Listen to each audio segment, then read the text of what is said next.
I'm getting scared. Now we're getting closer. What if he died in Vietnam, or came back with no legs, or lived on the street? Don't upset yourself. We don't know what we don't know. Just deal with that when we get to it. What if he was a drug addict, Martin? Or what if he was obese? Obese? I watched this documentary that says a lot of Americans are huge. What if that happened to him? What on earth makes you think he'd be obese? Because of the size of the portions. Hey everybody, it's B007 back again for another 10-minute spoiler-free movie review. After a bit of a hiatus, I had a little bit of a movie detox after my London Film Festival marathon.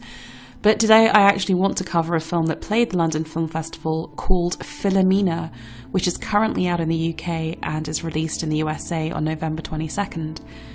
So Philomena is a true-life story featuring Dame Judi Dench as the real-life Philomena Lee and the wonderful British comedian Steve Coogan as the British journalist Martin Sixsmith. And the story is a kind of odd couple friendship, a search for a lost son, and in some ways very sort of deep and ambiguous discussion about the meaning of faith and forgiveness. So the context of the film is that Philomena, a real-life woman in the 1960s of Ireland, had a child out of wedlock, and obviously this was seen as a deep shame in deeply Catholic Ireland, and she was packed off to some now notorious nuns called the Magdalene Sisters, who kept her in a kind of slavery, I guess, but also far more damagingly put her son up for adoption against her will, and compounded this grievous harm with decades of denial, so that as both mother and son tried to find each other, they were denied to the other party the information that would aid them in their search. So as the film opens, we see Philomena as an old lady who confesses to her now middle-aged daughter that she had a son and that she wants to find this child. And that daughter comes across the disgraced British journalist and ex-spin doctor Martin Sixsmith and tries to entice him into helping her mother with the promise of a human interest story that he can sell to a tabloid newspaper. What then follows is a kind of odd couple friendship between Martin Sixsmith, who is portrayed in this movie as a very cosmopolitan, very wealthy, debonair man about town. You know, used to be the BBC's man in Moscow and Washington, au fait with diplomatic circles, happy to travel first class. A lapsed Catholic, deeply sceptical, cynical, a true modern man. And Philomena, who is this very down-to-earth, working-class woman who is infinitely charmed by the joys of life which extend to hotel buffets and free glasses of champagne on a flight, going on this journey ultimately to America to find her lost son.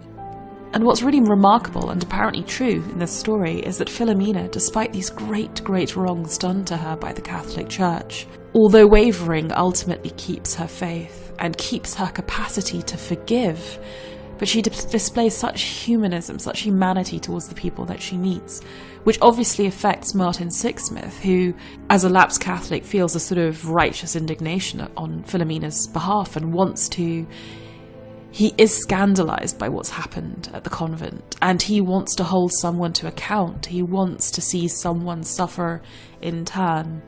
And I love the fact that as the movie progresses, you see Philomena's faith not so much rub off on Martin Sixsmith, but he has a growing respect for it, even though she is going through perhaps her greatest crisis of her life. Having said all that, I don't think this is a great film.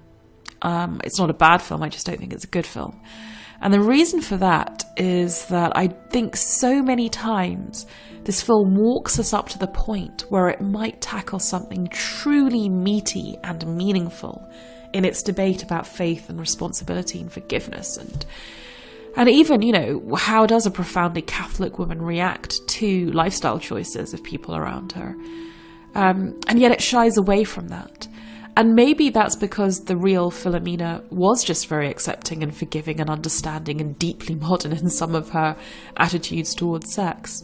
But sadly, it does not make for tremendously good drama. It's not spiky, it's not volatile. And perhaps that's the point. I mean, after all, that's what Philomena is doing. She is refusing to conform to Steve Coogan / Martin Sixsmith's desire for revenge and for melodrama. But as I said, that may be what it's trying to do, but it does make for a rather banal film. And I think there's a deep, deep irony here that all the way through, Martin Sixsmith, the journalist, resists doing a human interest story. He sees them as rather schmaltzy sort of Hallmark Channel movies. To a certain extent, that is what this film is, right? It's a human interest film.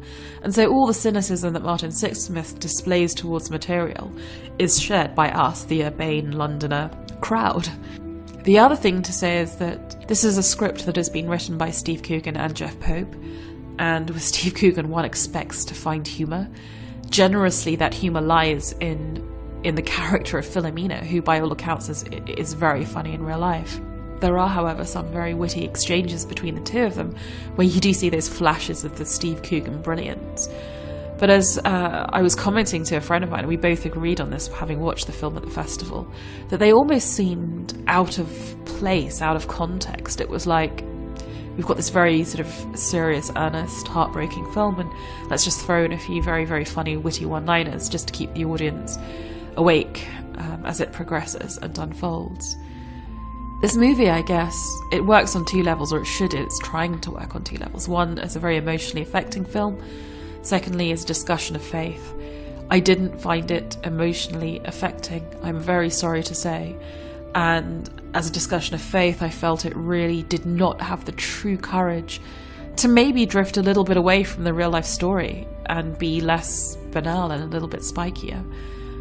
So overall, I'm afraid not a movie I would recommend, other than maybe as a DVD release. However, if you have seen Philomena and agree or disagree with my take, then please feel free to leave a comment on the blog at b007.com. And in the meantime, thank you very much for listening.